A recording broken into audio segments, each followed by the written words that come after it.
Hello friends, welcome to సైనిక. Friends, APSC group 2 కు సంబంధించిన రోస్టర్ కేసు ఏదైతే రోస్టర్ పాయింట్ కేసు ఉందో అది ఈ రోజు అనేది మనకు వాదోపవాదాలకు అయితే రావడం జరిగింది అనమాట. అయితే ఇక్కడ టు ద పాయింట్ నేను చెప్తానండి, ఎక్కువ టైం తీసుకోను.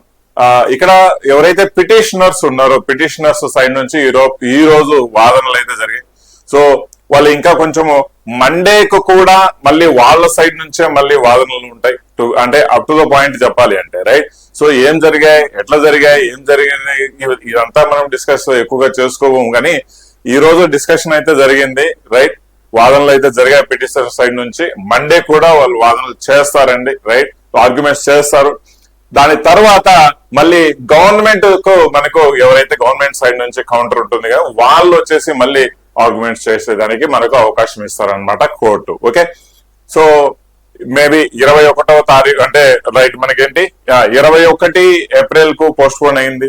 21 ఏప్రిల్ లో మళ్ళీ వాళ్ళ ఒక ఆర్గ్యుమెంట్స్ అనేది వినడం జరుగుతుంది పిటిషనర్ కి సంబంధించి. బేస్డ్ ఆన్ దట్ మళ్ళీ గవర్నమెంట్ మనకి ఆర్గ్యుమెంట్ చేస్తే ఒక 2 ఆర్గ్యుమెంట్స్ అంటే ఒక 2 సెషన్స్ లో మనకి గవర్నమెంట్ కూడా ఆర్గ్యుమెంట్ చేసేదానికి అవకాశం అయితే ఇవ్వడం జరుగుతుంది.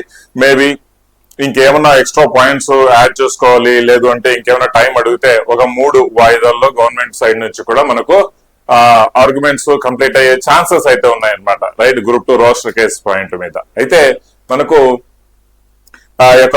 ఫైనల్ కంక్లూజన్ అనే కాన్సెప్ట్ మీద వస్తే, ఫైనల్ జడ్జ్మెంట్ కాన్సెప్ట్ మీద వస్తే మేబీ, ఎందుకంటే ఇక్కడ వాయిదాలు కూడా ఒక అంటే not more than A week, ఒక వీక్ అంటే ఎక్కువ దీన్ని పోస్ట్ పోన్ చేయడం లేదు ప్రతి సెషన్ టు సెషన్ కి, రైట్? తొందరగానే ఈ యొక్క సెషన్స్ అనేది మనకు నెక్స్ట్ హియరింగ్స్ అనేది డేట్స్ ఇస్తూ ఉన్నారు అనమాట. అయితే ఇక్కడ నుంచి పిటిషనర్స్ అంటే ఒక సెషన్ తీసుకున్నా కూడా దేర్ ఆఫ్టర్ మళ్ళీ గవర్నమెంట్ సైడ్ నుంచి ఒక 2 సెషన్స్ తీసుకున్నా, మళ్ళీ ఏమన్నా ఉంటే పిటిషనర్ సైడ్ నుంచి ఇంకొక 1-2 సెషన్స్ తీసుకున్నా కూడా మోస్ట్లీ ఒక 1.5 month లోపలనే మనకు జడ్జ్మెంట్ వచ్చేదానికి, అంటే ఫైనల్ గా ఒక కంక్లూజన్ వచ్చేదానికి ఛాన్సెస్ కూడా మనకి చాలా ఎక్కువగానే ఉన్నాయన్నమాట. అంటే ఇక్కడ స్ట్రాంగ్ పాయింట్ అనే కాన్సెప్ట్ మీద వస్తే రోస్టర్ అంటే petitioners strong point, government side నుంచి స్ట్రాంగ్ పాయింట్ ఉంటుందా అనేది మనం ఇక్కడ ఈ టైంలో మనకు ఫైనల్ కంక్లూజన్ కి అయితే రాలేము. సో గవర్నమెంట్ సైడ్ నుంచి కూడా హియరింగ్స్ అనేది విన్న తర్వాత జడ్జ్ గారు he is the final decision maker అనమాట, కంక్లూడర్ అనమాట, రైట్? సో ఎట్లాంటి నిర్ణయం తీసుకోవాలి అనేది నిర్ణయం తీసుకొని మనకు జడ్జ్మెంట్ అయితే ఇవ్వడం జరుగుతుంది. ఫర్ ఎగ్జాంపుల్ నేను చెప్తాను చూడండి, ఒక చిన్న ఎగ్జాంపుల్ చెప్తాను. మనకు 2011లో గ్రూప్ 1 ఎగ్జామినేషన్ జరిగిందండి, ప్రిలిమ్స్ ఎగ్జామ్స్ జరిగింది, తర్వాత మెయిన్స్ కూడా జరిగాయి. ఆ టైంకే మనకు ప్రిలిమ్స్ కి సంబంధించి ఒక కేసు వేయడం జరిగింది అనమాట, రైట్? సో అప్పుడు అది చాలా ప్రొలాంగ్ అయింది, right? Maybe I hope even supreme court వరకు వెళ్ళింది అని కూడా అనుకుంటా.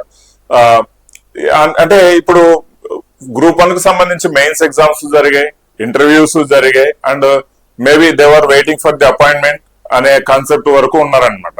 అయితే లాస్ట్ లో వచ్చేసరికి ఫైనల్ జడ్జ్మెంట్ ఏమొచ్చారు, క్యాన్సిల్ చేసి మళ్ళీ 2వ ఎగ్జామ్స్ జరపండి గ్రూప్ 1 ఎగ్జామినేషన్ అని చెప్పడం జరిగింది. మెయిన్స్ అన్నమాట, గ్రూప్ 1 మెయిన్స్ ఎగ్జామినేషన్ జరపండి అని చెప్పారు.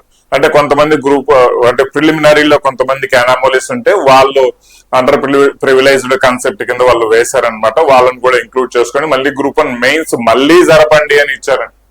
అంటే వన్స్ ఇంటర్వ్యూస్ కంప్లీట్ అయిపోయాయి, ఎవ్రీథింగ్ కంప్లీట్ అయిపోయింది, అన్ని అయిపోయిన తర్వాత గ్రూప్ 1 ఎగ్జామినేషన్ మళ్ళీ మెయిన్స్ ఎగ్జామినేషన్ కండక్ట్ చేసుకోవడం జరిగింది అనమాట. అంటే ఏదైనా జరగచ్చు అనే ఒక కాన్సెప్ట్ అండి మనకు. Latest wait and see. లేదు ఇక్కడ at some point of time లో పిటిషనర్స్ ఏదో ఒక పాయింట్ ఏదో ఒక లాజిక్ తో కాంప్రమైజ్ అయితే మాత్రం నార్మల్ గా యాజ్ ఇట్ ఈస్ గా మనకు రిజల్ట్స్ ఎలాగో వచ్చాయి, దేర్ ఆఫ్టర్ మనకు అపాయింట్మెంట్స్ రావడానికి, అంటే further kind of document verification కావచ్చు, దేర్ ఆఫ్టర్ అపాయింట్మెంట్ అలాట్మెంట్ కావచ్చు, ఇవన్నీ జరిగేదానికి కూడా ఛాన్స్ ఉంది. యాజ్ యూజువల్ గా ఏపీఎస్సీ అయితే ఈ యొక్క ప్రొసీజర్ అనేది అంటే సెలక్షన్ ప్రొసీజర్ అనేది కంటిన్యూ చేస్తూనే ఉంది, ఎక్కడ ఆపలేదు, రైట్? రిజల్ట్స్ కూడా ఆపుతారు అనుకున్నా కానీ రిజల్ట్స్ ఎక్కడ ఆపలేదు, ఇచ్చేశారు.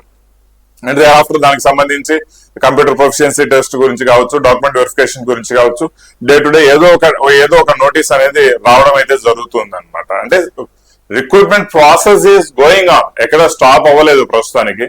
But there is a case, 10-11 కేసులు పడ్డాయి. అది స్ట్రాంగ్ వ్యాలిడ్ పాయింట్ అని జడ్జి గారు మనకు కన్విన్స్ అయితే it is a valid point and judge గారు కన్విన్స్ అయితే మాత్రం పిటిషనర్ సైడ్ నుంచి చాలా పాజిటివ్ విషయం అనేది మనకు రావడం జరుగుతుంది. అది ఏంటి, ఎగ్జామ్ క్యాన్సిల్ అవుతుందా అనే, అంటే కొంచెం తక్కువే ఛాన్సెస్, మరి ఎగ్జామ్ క్యాన్సిల్ అవుతానే ఛాన్సెస్ తక్కువ ఉండొచ్చు. మరి వాట్ కైండ్ ఆఫ్ వాళ్ళకి ఆ రిలీఫ్ అనేది వాళ్ళకి ఇవ్వడం జరుగుతుంది అనేసి మనం వెయిట్ చేసి చూడాల్సింది. That is up to the judge అనమాట, రైట్. సో 1.5 month లో ఈ సెషన్స్ ఫైనల్ హియరింగ్ వచ్చే ఛాన్సెస్ అయితే ఉందన్నమాట, రైట్. ఇది మెయిన్ అప్డేట్ అండి. నెక్స్ట్ 21st కి అప్డేట్ ఉంటే మనం మీకు ఖచ్చితంగా తెలియజేయడం అయితే జరుగుతుంది. Thank you very much. Subscribe చేసుకోవడం మర్చిపోవద్దు. గ్రూప్ 2 కి సంబంధించిన అప్డేట్స్ కూడా మనకు సైనిక ఛానల్లో రావడం అయితే జరుగుతుంది.